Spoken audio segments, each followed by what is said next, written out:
Buenos días, mi nombre es Martín Borja y les vengo a explicar sobre el análisis de riesgo y simulación de Monte Carlo en la valoración de proyectos y aplicación en la industria de los hidrocarburos.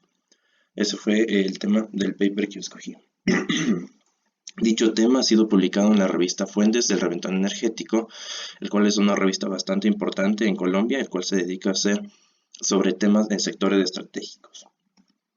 Bueno, les voy a exponer en primer lugar una introducción en lo que se trata el paper que yo investigué, la metodología aplicada, la construcción del modelo, la simulación de resultados, la aplicación, análisis y resultados, conclusiones y finalmente las recomendaciones desde un nivel personal.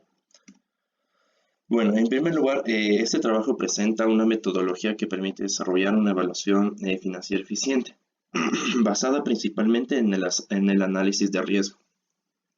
El análisis de riesgo, en este caso particular, se logra mediante el uso de diagramas de influencia y simulación Monte Carlo, lo cual no solo logra simplificar el modelo de simulación, sino que también ayuda a seleccionar variables apropiadas de interés e impacto para el proyecto.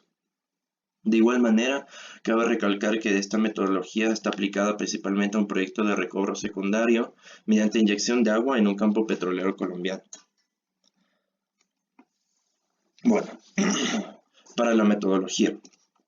En primer lugar, el enfoque clásico de valoración más conocido es el flujo de caja, o el flujo de caja descontado, con las siglas FCD, que bueno, a pesar de tener diversas limitaciones, es la base y soporte para gran parte de los métodos de valoración y posteriores métodos que se van a exponer más adelante en el paper.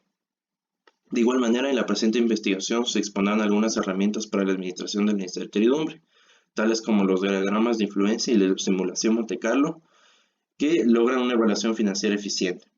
Y se expone además la metodología propuesta y su aplicación a un proyecto piloto de inyección de agua en campo petrolero colombiano, como les había mencionado. Cabe recalcar que la metodología utilizada en este trabajo contiene la integración de sistemas usualmente empleados de manera independiente. Bueno, en primer lugar, la primera técnica que vamos a utilizar es la simulación Monte Carlo, que básicamente utiliza números aleatorios para derivar el resultado en un proceso probabilístico.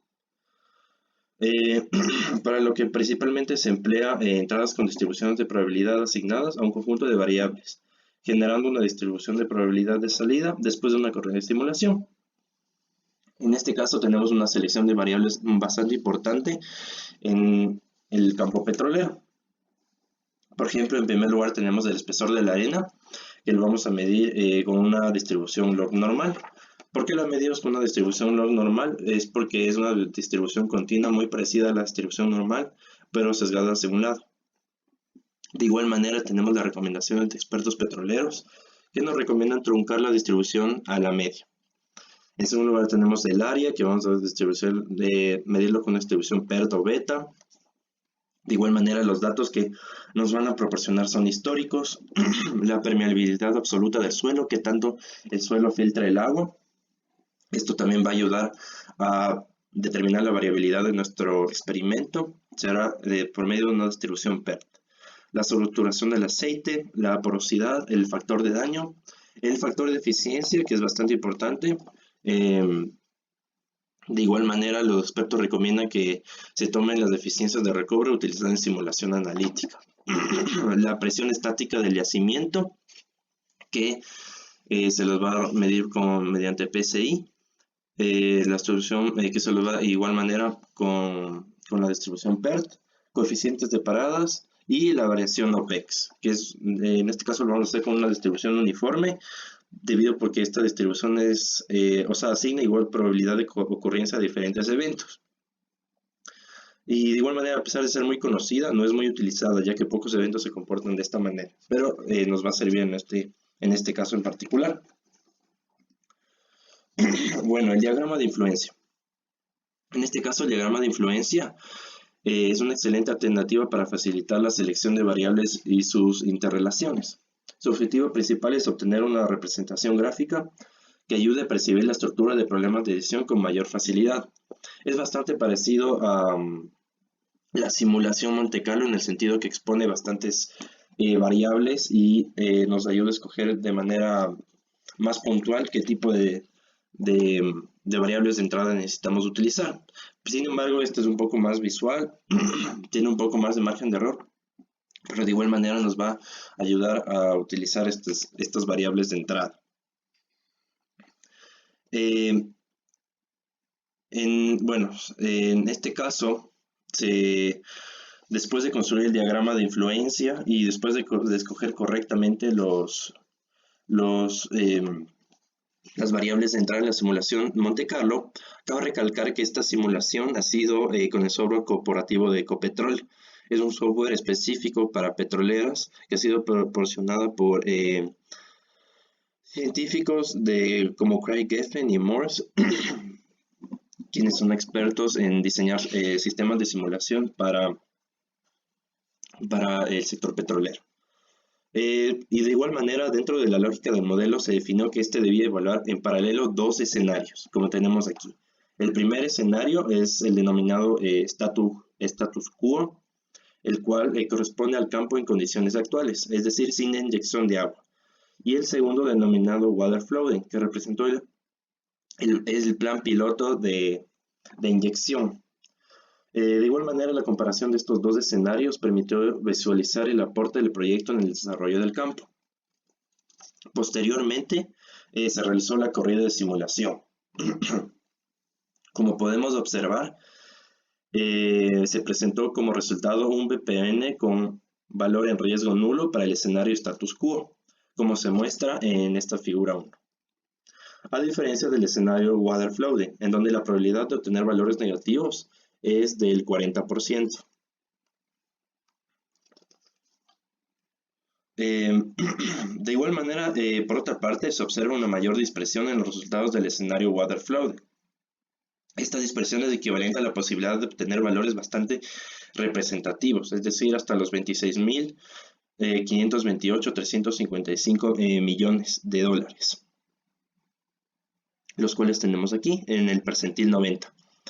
De igual manera, estos percentiles generalmente se usan en el sector petrolero porque son bastante representativos al momento de hacer este tipo de gráficas.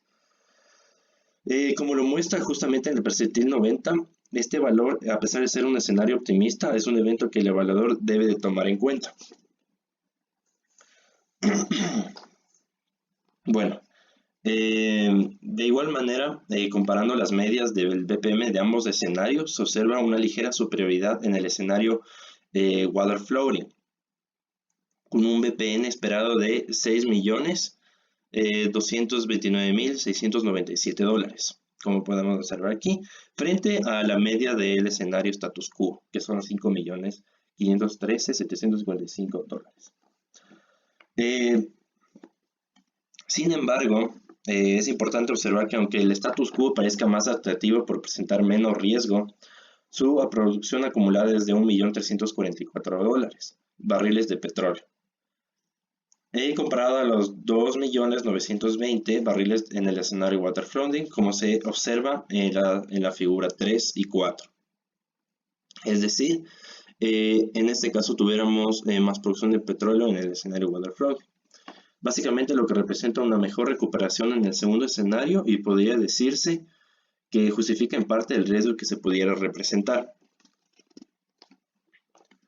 De igual manera, como les había dicho, se realizaron los flujos de caja.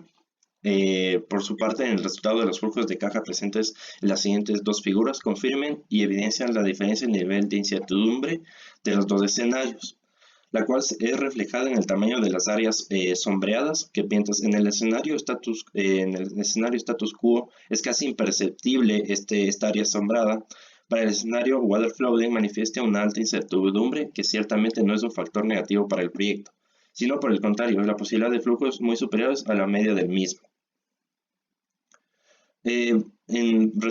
Prácticamente, esta área sombrada describe el flujo de caja esperado con más o menos desviación estándar.